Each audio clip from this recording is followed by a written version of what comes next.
The German concept of realpolitik, first discussed in the 19th century, pragmatically explains that the values of liberalism are not universal throughout the world, and never necessarily will be. Alexander the Great himself made a fatal error by assuming universalism was in fact entirely possible through cultural diffusion and syncretism. German political theorist Carl Schmitt, in his book The Concept of the Political, published in 1932, elaborates on this when he says, "There exists a liberal policy of trade, church, and education, but absolutely no liberal politics, only a liberal critique of politics." As per Schmitt, all politics can be traced back to a fundamental dialectic, one that cannot be further simplified or analyzed in more elementary parts, namely the opposition between friend and enemy. Every political action can be traced back to this distinction, exactly as good and evil, beautiful and ugly, profitable and unprofitable represent the dialectic poles respectively in ethics, aesthetics and economics. So do friend and enemy occupy these poles in politics. Politics is conflict. Politics is life or death. Politics is harsh reality. As mentioned in previous videos, war is the most extreme expression of politics. This is because war is the tense culmination of that disjunction between opponents. The emergence of a friend-enemy dialectic can occur as a consequence of fractures originating in every aspect of social life, religious, moral, economic, ethnic, or other, when the opposition between different orientations is strong enough to generate a grouping of the people in opposing factions.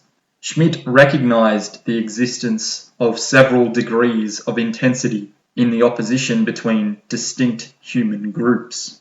However, the political opposition is the most intensive and extreme opposition, and because of the possibly omnipresent nature of political struggles, every concrete contraposition is more intensively political the more it gets closer to the extreme point, namely the friend-enemy disjunction and subsequent war. The enemy in this instance is thus understood as a counterpart and adversary, as someone belonging to a different legal order and/or concept of morality, whose basic notion of order and justice, or simply sense of right and wrong, is typically opposed to the notion held by those from whose perspective the enemy is perceived.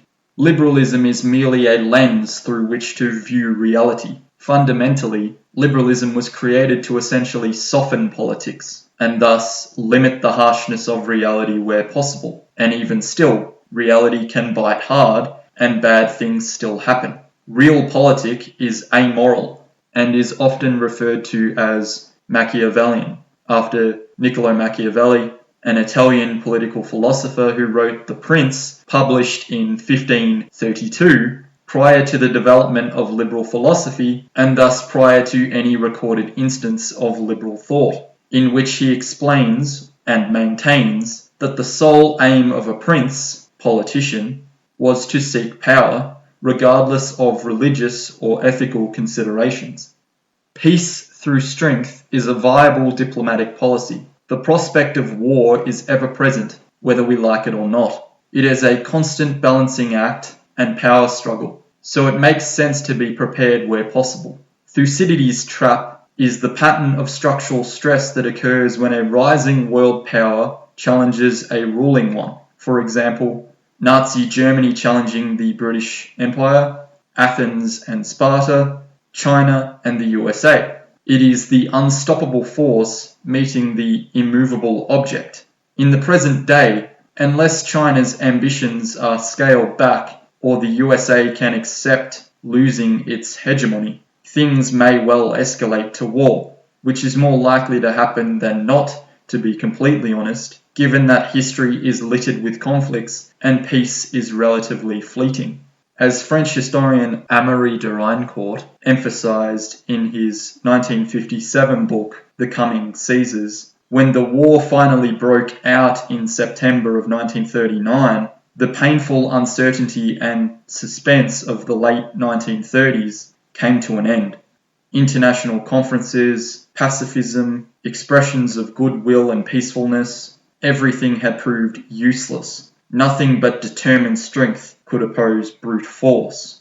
Although this may seem harsh and daunting, evidently there was a world that existed before liberalism. It was unpleasant, but largely authentic, and people knew this and accepted this. Given we live in a world where liberalism is now widely subscribed to, the contention of this body of work is not to necessarily advocate for a return to an entirely illiberal existence, only to suggest that liberalism isn't completely bereft of criticism and doesn't fully represent reality. Not to mention, often in desperate attempts to avoid conflict and not offend, liberalism creates conflict and offends. Consider this common sarcastic retort in an argument: "I'm offended that you're offended." There is no genuine solution to such a stubborn stalemate that isn't violent. Therefore, the most civil thing to do would be to agree to disagree. Yet, even in that circumstance, the tension doesn't totally dissipate. The issue still isn't resolved. There is no right side of history, because that is a subjective statement. History is just a record of what occurs. To give an example, the Allies thought that they were in the right, and the Axis thought that they were in the right. World War II was total war, kill or be killed, completely amoral. All a political argument ever usually comes down to is a clash between two different concepts of morality, two different ideas over what is fundamentally right or wrong. Morality is subjective until commonly agreed upon. It is just that naturally people think their own sense of morality is the objective truth, and hence ought to be universally believed. And when it isn't universally believed or is challenged, people will inevitably become dismissive, aggressive, or at worst, physically violent. The presumption that morality is universal throughout the world is one of the greatest errors anyone can make and is a principal cause of major conflict. It is perfectly reasonable to believe in an objective moral code or standard and to want to promote it, but it is important to understand that unless those standards are commonly agreed upon by a society or community, they are not necessarily going to be widespread. This clarifies Voltaire's quote explaining that history is a lie commonly agreed upon. However, to go as far as to suggest that absolutely nothing is objective at all and everything is subjective, open to interpretation, or is just a matter of perspective, is to assert that there are no measurable dimensions or definable limits, and therefore no being, the measureless, the negation of form, the statue not yet carved out of the block, optically boundless and formless, which only becomes something, namely the world, after being split up by the senses. This is essentially Kantian philosophy, within which he maintained that all things could be thought forth.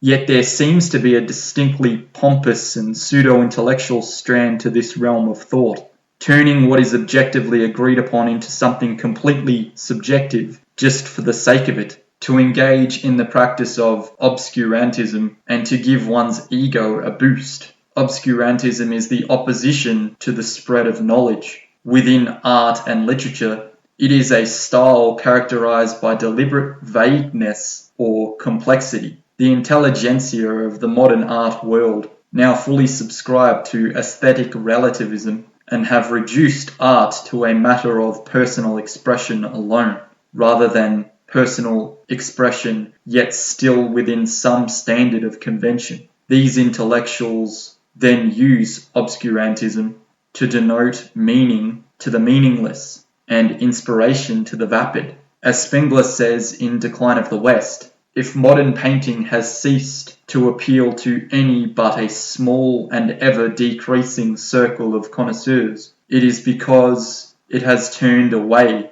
from painting the things that the man in the street can understand. The use of man in the street implies a common honest man who calls a spade and lives instead in reality rather than a world of pretentious subjective nonsense. Art historian Jacob Rosenberg wrote that quality in art is not merely a matter of personal opinion, but to a high degree objectively traceable. But the idea of upholding objective standards of quality in art is now usually met with strong resistance and ridicule. Yet without objective standards, we have no way of determining the quality or inferiority, rightness or wrongness of anything. We all know of situations when professional expertise is acknowledged and depended upon. Take figure skating or gymnastics in the Olympics, for example. Artistic excellence is judged by experts in the field after what is considered an excellent routine is commonly agreed upon throughout history. Surely we would cringe at the Olympic contestant who indiscriminately flopped about on the floor or threw themselves across the ice, and then immediately demanded that the routine be considered worthy of the same value as that of a more disciplined athlete. Why is it then, by the same token, that we give this idea of aesthetic relativism any credence whatsoever? If one identifies as a liberal, all that one will view as moral or immoral is only ever viewed through the liberal concept of morality. All that we are ever taught at school and university in the modern Western world is the liberal concept of morality. Once again, liberalism is just a chosen lens through which to view the world. It is not the world itself. Unfortunately, the real world is the severity and brutality of nature. It is not sentimental. The strong does dominate the weak. Your land or country is only yours if you can defend it. There is inequality, war, and conflict that is sometimes unavoidable. Thus, describing the events of World War II as immoral only occurs when looking at the event in a subjective way, in this instance through the lens of liberalism, because one would be making the subjective argument that there ought to be an objective moral code of right and wrong, and one may just want liberalism to be that code. Hence, historical records suggest the Axis committed many atrocities, so they must be punished for this. And from a liberal perspective, it is fair enough that some sense of justice must be dealt for such carnage. The Nuremberg trials were just that. A line in the sand was drawn, but only once it was commonly agreed upon that that ought to be the course of action taken, and only because liberalism was the concept of morality used in that instance.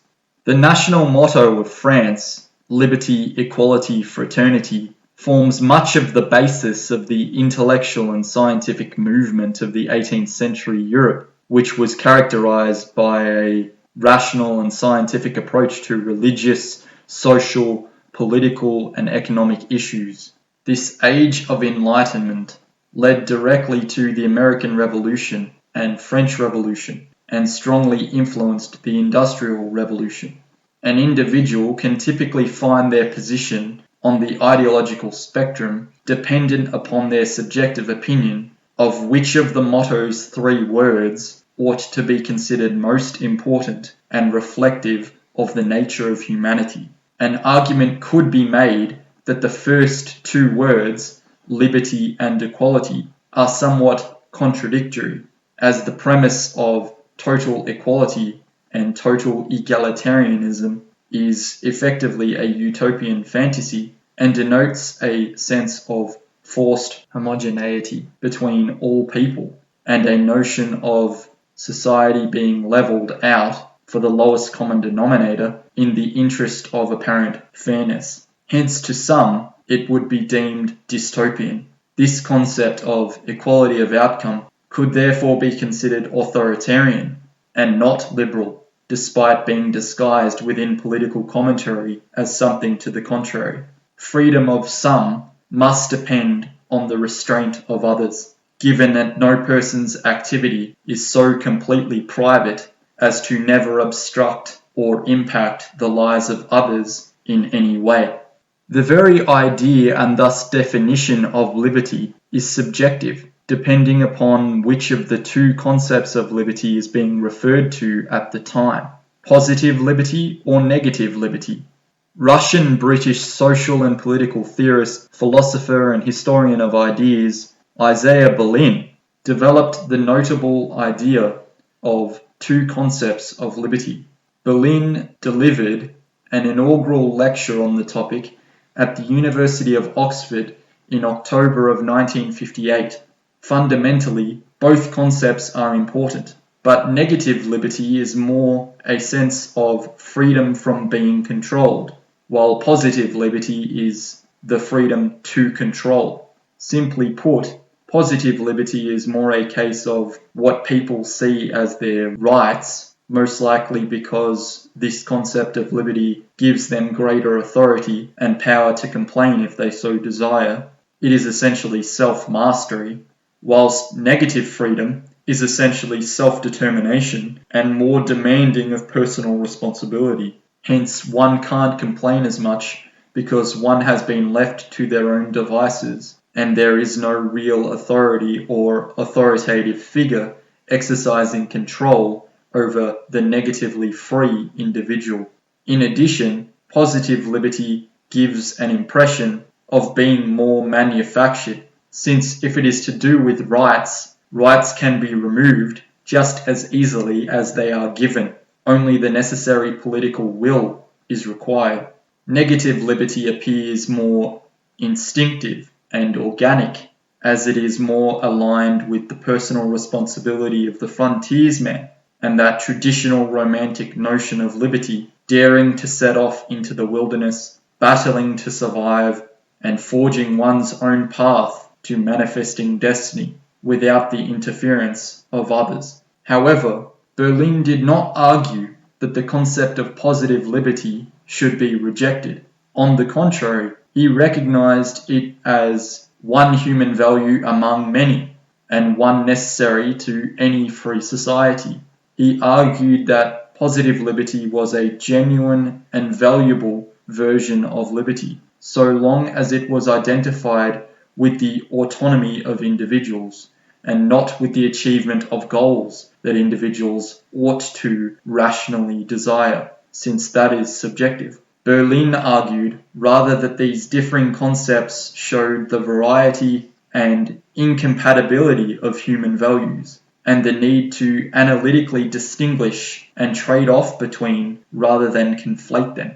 West's Encyclopedia of American Law, 2nd edition, published in 2008, provides a legal definition of sovereignty as the supreme, absolute, and uncontrollable power by which an independent state is governed, and from which all specific political powers are derived, the intentional independence of a state combined with the right and power of regulating its internal affairs without foreign interference. Within his 1922 published essay, Political Theology, German Carl Schmitt writes, "The sovereign is he who decides on the exception."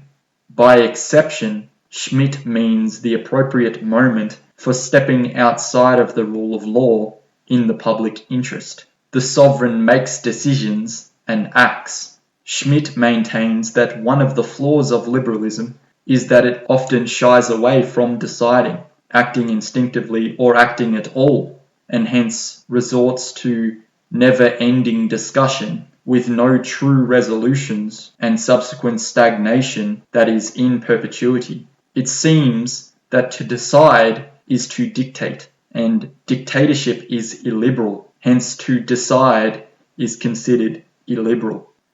The desire to maintain genuine sovereignty is a significant argument that defends the right to bear arms. Being sovereign underpins the very notion of Herbert Hoover's belief in rugged individualism. Rugged individualism was a fundamental intention of the Founding Fathers for their ideal of America. A people who aren't truly sovereign will never understand. Other nations who aren't sovereign, or haven't been sovereign, accept a certain level of serfdom for safety and security, but in return they are entirely toothless should a tyrannical government or enemy, foreign or domestic, threaten them. No nation who has been sovereign for over 240 years will suddenly and peacefully accept being placed in chains. The problem appears to be the fact that many Americans have neglected their traditional white Anglo-Saxon Protestant, or WASP, values. When asked what he had given the people, Benjamin Franklin said, "A republic, if you can keep it," which implies a lack of long-term confidence in the ability of the people to keep things functioning as intended. And he was right. The Founding Fathers didn't think America would last. They were just hopeful it would. And it is quite clear that it has strayed a fair way from its intended path. Guns are essentially dangerous tools, just like knives or hatchets. The tool is irrelevant because in this context, it is not the tool that kills people. People kill people. And as horrific as that is, they always have and always will. No amount of legislation will ever remove danger or death from life. That's part of living in the real world, especially as an independent and self-reliant individual. Freedom isn't free. There is an undoubted element of danger or caution associated with any freedom. For almost 2.5 centuries, this undeniable fact was not lost on Americans, and they still wouldn't trade their precious sovereignty based on an emotional response. Not without a fight, one would think. Nothing has changed, nothing will change, and they are within their rights to make that choice as a sovereign people. As New Hampshire's most famous soldier of the American Revolutionary War, General John Stark, said on July 31st, 1809, "Live free or die." And those words are, have been, and always will be, especially pertinent for any historically literate American citizen.